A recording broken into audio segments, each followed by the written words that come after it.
start my presentation.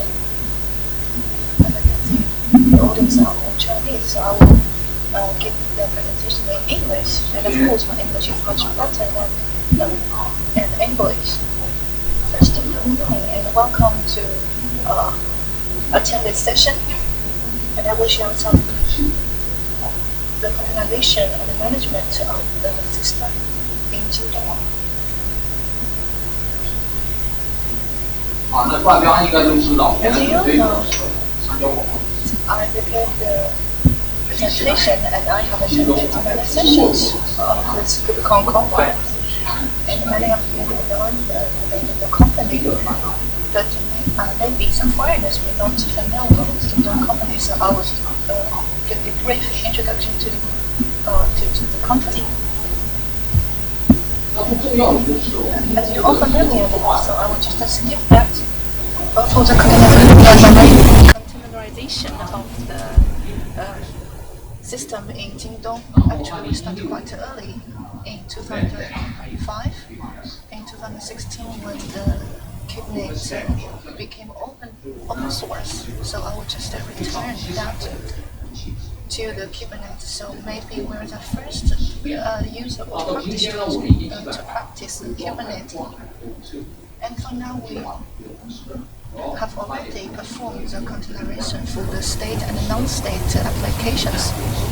And I'd like to clarify that I'm only responsible for the internal transaction data, including the IT and the business and other department. The data is quite huge. For one of the challenges, the database, since they have different states, and first we need to do the containerization of that.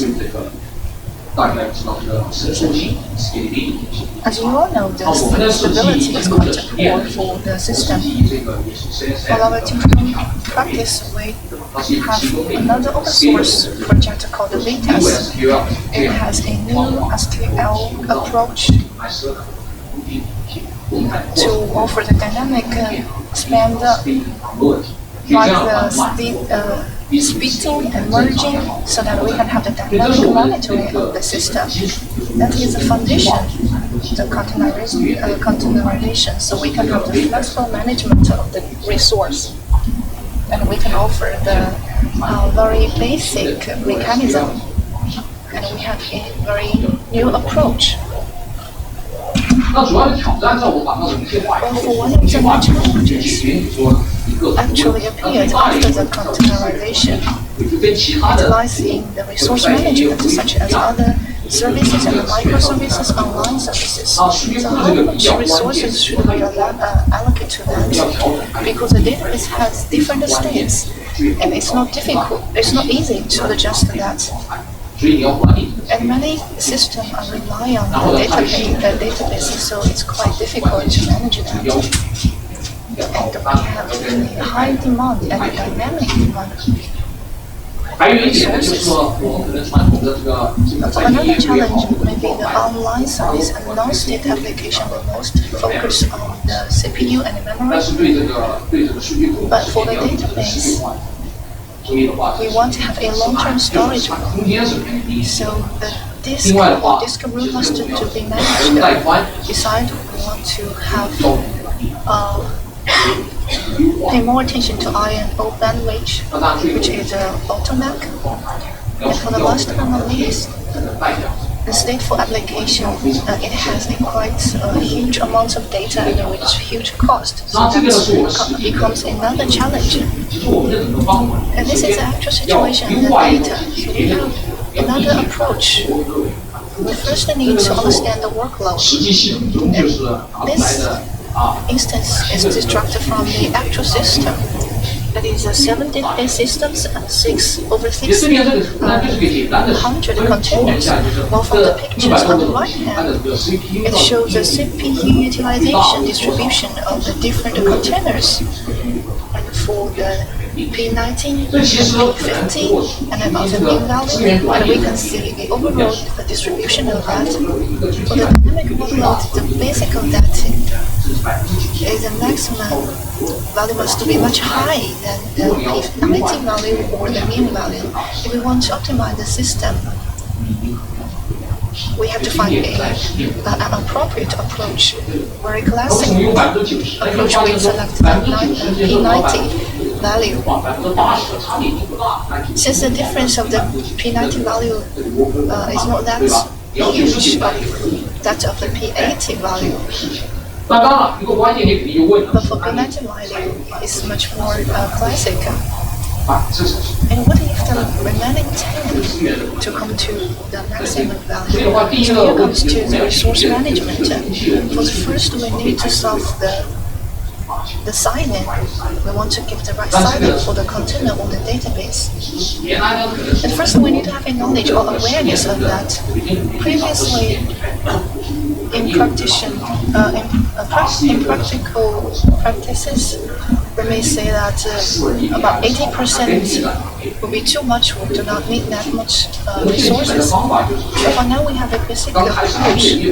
When we start a new business, we can judge from the map data like this business type, and we can have a business profile and draw some characteristics of that. After it run a long time, and we can draw some conclusions according to the historical data statistics and prediction. And then we can struggling it to different hosts. And we also want to take consideration of affinity and stability. And when we consider the container, we cannot only allocate the resources for the P90 value. What happened if the remaining 10% appeared? So if you're quite familiar with the Kubernetes and container, we have two parameters. One is request. It needs to guarantee the resources must be allocated to each jobs. For now, most optimization focuses on the request of this parameter.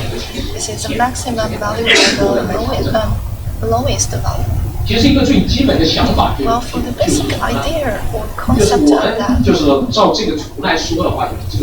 can see the picture on the right side. For the blue part,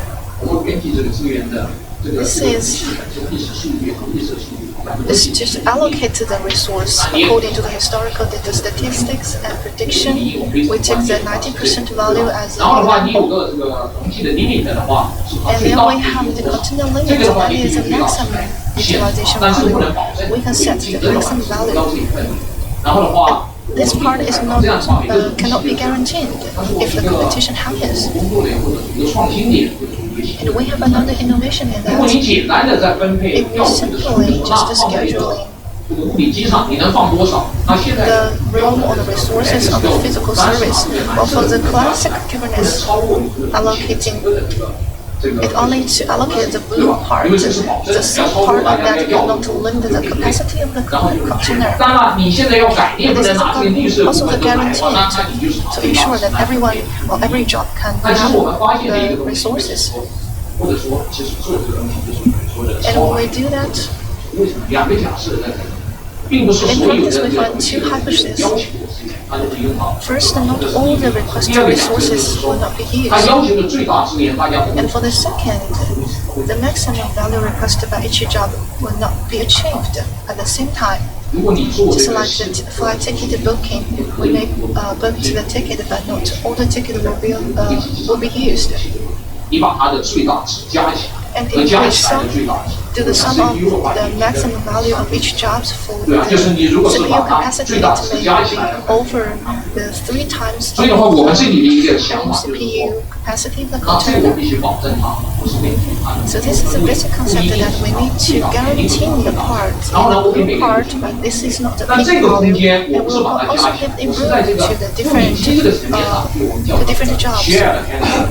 And it is called the shared headroom for the physical servers. It can be shared on physical servers, and we just assume that it will not reach the peak value.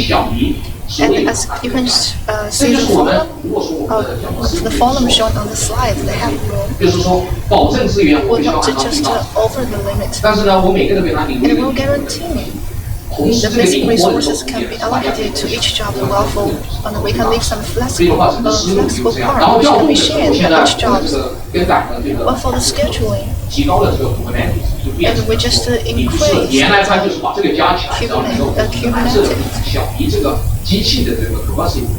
Well, if we do the sum, the blue part, the value will not over the limit of the capacity. Since we have left some room to do flexible management, since the resource scheduling is actually the main approach for resource management, if we take a much more aggressive approach, the performance may not be that good. So how can we guarantee the key value? And how can you calculate this specific room of this part? Actually, we'll see they will not achieve the peak value at the same time. But you can see the picture on the right side of the slide. This is a correlation analysis, and it contains 60 containers. And from this picture, we can see the correlation of the 60 containers. And the darker the color,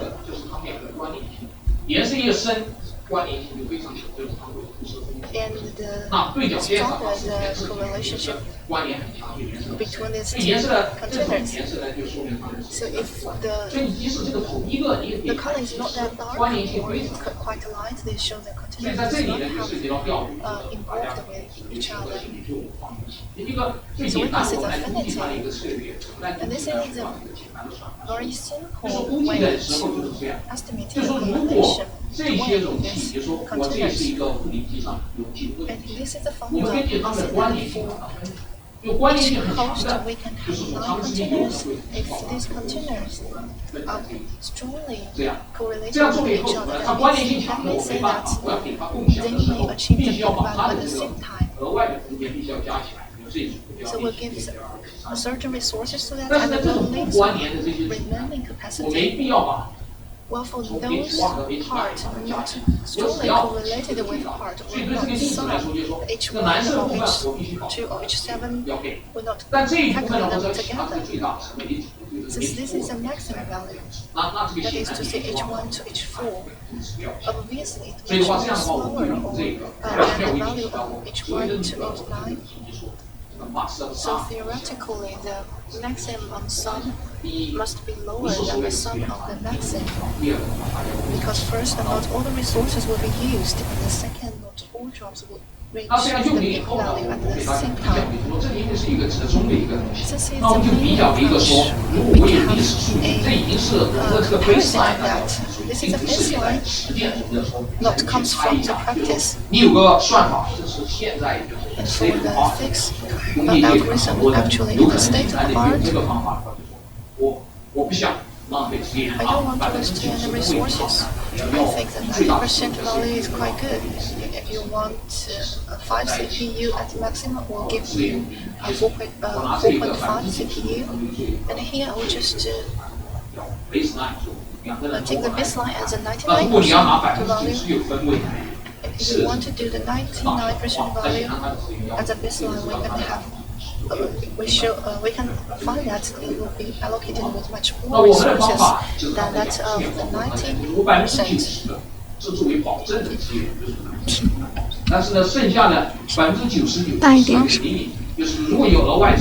And we have remaining resources, we'll just take that and we'll control the shared room. And I believe that much will be lower than the value of 90% value. And the remaining 10% will have some problems with the resource allocation. For the lower of this value, the main value will be lower. And for the critical part of that, when we do the container management, we have the basic condition is to meet the performance. And this slide shows the performance or problems may occur, and we define this as a quality of service violation. If resources are not insufficient, we'll have some problems. And we can see the value is about 90%, and the violation may reach to 6 or 7% according to practical workload. Well, basically, it allocates resources according to the maximum request.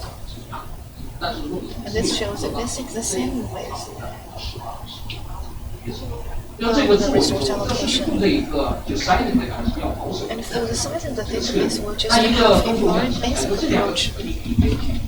One thing that I want to mention is you can adjust it according to your requirements. For example, if you need it to be higher or if you need it to be 95%, so that you can see it is quite elastic and flexible. And another point to make is this is already been proved, and for the current data, for example, the proportion 1 to 2 or 1 to 4. So the first we can save some resources because this is quite conservative, or sometimes if it is quite aggressive, then it will be problems in its performance. So on the one hand, we need to save resources, but on the other hand, we also need to guarantee the performance. But occasionally, sometimes there will be a gap, but this is just occasionally. And the second aspect to mention is how to manage our database. First is we need to give it a right sizing. And another point to make is I want to emphasize this is not just one time, because it is a cycle, a life cycle. And it is not real time. So it is a life cycle, and we will observe its changes. If we find that there is an incremental trend, we will adjust it about its limit and its request. So after the adjustment, first maybe on our local host, and we have some practices in Jingdong. For example, its CPU memory or its request, and we do not need to restart its container because for some versions it needs to be restarted. But for that, there will be a high cost of the state. But if we have incremental businesses, and as you know that the database, when it is increased to a certain degree, and there will be not enough space in your disk, or your I/O bandwidth have some problems, so that you cannot resizing through your local host, so that you need to rescheduling to migrate or auto-scaling horizontally. So under that circumstances, we need to have such Vitess, and this image can show you, and you can divide it into 1 or 2 or 3, or you can just simply migrate it on this platform and to combine it with Vitess. Another challenge is, just as I have mentioned, the database has states. It is stateful. So during your migration, first, maybe there will be some impact, but the impact would be little. First, you need to build a replica on your host, and then, but during this process, the data sometimes it may take several hours, or it needs some configuration.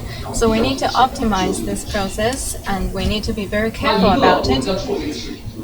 So during our auto-scaling, for example, this container, MySQL, if it does not have enough space, maybe you do not need to migrate it. Sometimes it is also available on your local host. So here, mainly, we can do these 3 things. First is migration, because sometimes when the database is too large, so we can split and merging about the host selection optimization, and another aspect is addition or removal other containers. So how to do it, or whether to do it, how to migrate or which to migrate. So mainly we will take some 3 aspects into consideration. The first is where do you migrate it to? For example, the affinity and about your maximum value. Maybe you will have high resource cost adding your headroom. And the second is the migration cost. And currently, we will take the size of the data into consideration. And the last point to make is, after you migrate it, we should also think about the objective host or the match between the resources. So we will take these three aspects into consideration and to optimize the host selection, whether to add or remove, and how large was the size. Talking about the addition, this is another aspect for optimization, and as you can see the equation on the slide. So during the migration of resources, we have a metric that is a multi-resource balance, because you want to avoid the physical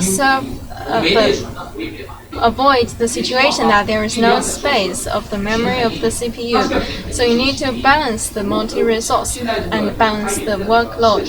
So currently it is open source, and you have the node, you put it on the container, and there will be a number. If you put this container on this physical host, how much CPU has been left?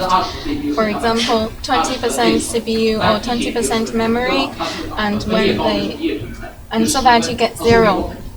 When the first one CPU remaining fraction minus memory remaining fraction, then it is 0. But it does not take the feature of the workload into consideration, because it is when you give 5% of CPU and 5% of memory remaining fraction.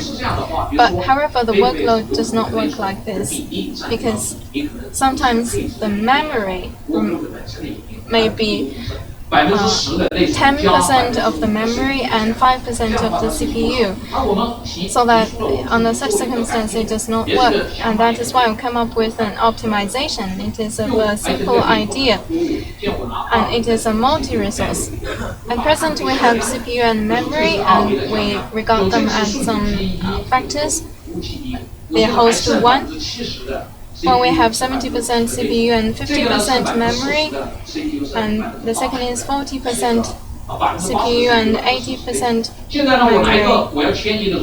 And we want to migrate the containers that we can realize 10% CPU and 18% memory, and we will calculate it. So traditionally, maybe we can put it on host 1. It will be better, and it will be more balanced. But our idea is that if the remaining fraction can match the requested remaining fraction, then it will be better. What does mean by matching? For example, if we have 20% CPU and 40% memory, then it can completely match it. That is why we need to take these two factors, memory and CPU, into consideration, and how similar they are, the similarity. So you can see the equation on the slide, and we need to evaluate the similarity between the request source and available resources. Even to 3-dimensional, 4-dimensional, then it can also work. So the cosine, if it is 1, then it means it is completely similar to each other. Because these two are quite similar to each other, and if sometimes the CPU remaining fraction is large, sometimes the memory remaining fraction is large. So this is according to the feature of the workload to schedule and to scale. And that is why we need to take the workload into consideration. And this is quite scalable. No matter its performance or its function, it can work quite well. So if it is good enough, then it is also okay. And this is the result of the experimental evaluation. You can see our server, it is about 5,000 servers, and we take 25,000 containers to schedule, and then we compare the two results. If we cannot schedule it anymore, that means there might be some faults. And this is the current version, the K8S, and this is 1. For hours, it can be 20%, and if it cannot be scheduled anymore, but we can still schedule about 20%. So this is the results of the 25,000 containers. About that means the hours work better. And the second, the success rate. If the first has some faults, so our way is to schedule until it cannot be scheduled anymore. About the 25,000 containers, some will be failures, but some can get success. So you can see the success rate on the right side. So in practice, I think this result is of great significance, about 5% to 20% improvement. So this is what we want to share. Like Kubernetes, because it is a common system, so you can adjust it according to your businesses and to optimize the system. Another host selection, no matter migrate or scheduling. Another metric or standard is because Kubernetes, it has the load balance, and we will put these resources on the container to increase the resource availability. So at present, its algorithm is quite simple. That is, we should have the CPU fraction, the weighted sum of CPU and the weighted sum of memory, the memory fraction. So this is quite similar to my previous idea, why we need to have the weighted sum of CPU or memory. If our application is CPU intensive, so that we can give it a higher priority. But if it is memory, then we will give memory a higher priority. So we will consider they should be set up at the same level about the workload. And you can see the equations on the slide. So after a long time scheduling, because database is quite stable, and we will know that what kind of containers does it have. For example, the 16G, or it accounts for 10%. And according to this, we can calculate out the CPU fraction and its proportion, the weighted sum of CPU of the total weight. Also the weight sum of the memory fraction.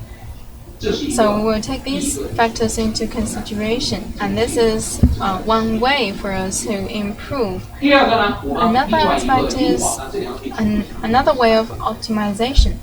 And you will consider during your optimization or scheduling of the container, one fundamental thing is how to decide and the hosts with stable resource usage are more usable. So when you put it on the container, you do not know which can be improved, and it may be a flat line, so it is predictable, so that it can work better. And this can also be taken as a metric, that is MAD, the median absolute deviation. So we can calculate the MAD, so that to evaluate the resource usage of the dynamic system. And if the resources usage changes a lot, so that we should not put more workloads on that container. So this is another factor to consider. Another thing is about affinity analysis. Because database, it is no roaming and it does not change very frequently. So we can also take affinity into consideration, because if you put this on the physical host and how they can reach the maximum value at the same time, there is a simple way. Because if you already have a container to predict, then it means it has high correlation, and it can calculate it through this equation. And just now I've already talked about the baseline. That is the foundation.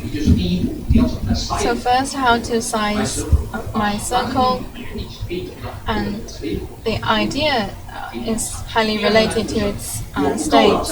And the second, if you do not have enough space on the local host, how to migrate or how to schedule it and how to optimize it. We need to consider cost, also how to locate it. The second is about the size and the scale, because it should be conducted step by step, and at present it is just a small scale, and we optimize the techniques of optimizations of K8s I've just mentioned, and also the memory, including the disk, but for some things they are quite different.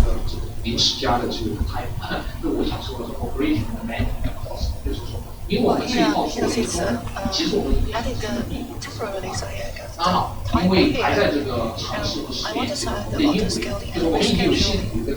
Since we have already do the auto-scaling or the scaling of the system, we have evaluated algorithms. But for sometimes we need to check the calculation results and click the button to implement the process. Well, as I mentioned, we'll reschedule much more CPU, and for now we found the performance is quite stable. Here comes the concluding part. Since Kubernetes has already been the industrial benchmark, and MySQL and other databases can also be containerization. And they can also offer stability and the other high quality performance. And if we can do some optimization, and we want to do data analysis and draw some important idea and heuristic to guide the optimization and to guide the practice. Since I mentioned some formula on this slide, but most of the time we not guide the practice with the formulas. Most of the time we guide the practice with some methods found in the practice.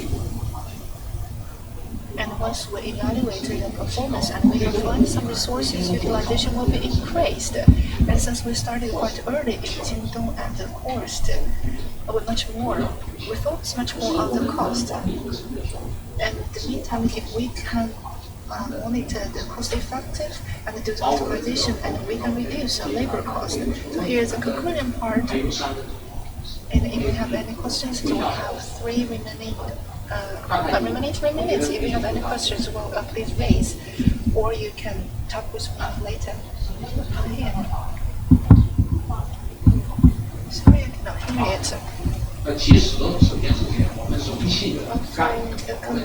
concept of the container and the configuration is quite Kubernetes is standard. But for the strength of the container, we have that. 我的问题是说，首先第一步为什么会想到把MySQL的数据库母性化？ Why do you think why you want to containerize the MySQL database? Okay, why we want to do that? Because we want to have the deployment at the level at the Kubernetes, and we want to have the strength of that to do the management resources. And since we started quite early, and the goal of that is actually the extended of the application of Kubernetes, and we want to isolate that. Otherwise, the cost will be much more high, no matter for the VM or physical machine. So traditionally, the containerization is for the state, it's for state management. I can also answer another question.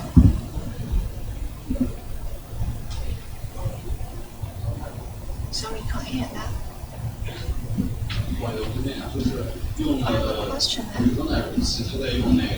And we have a container, and for the story aspect, if you use a position volume or local position volume, well, I will briefly talk about that.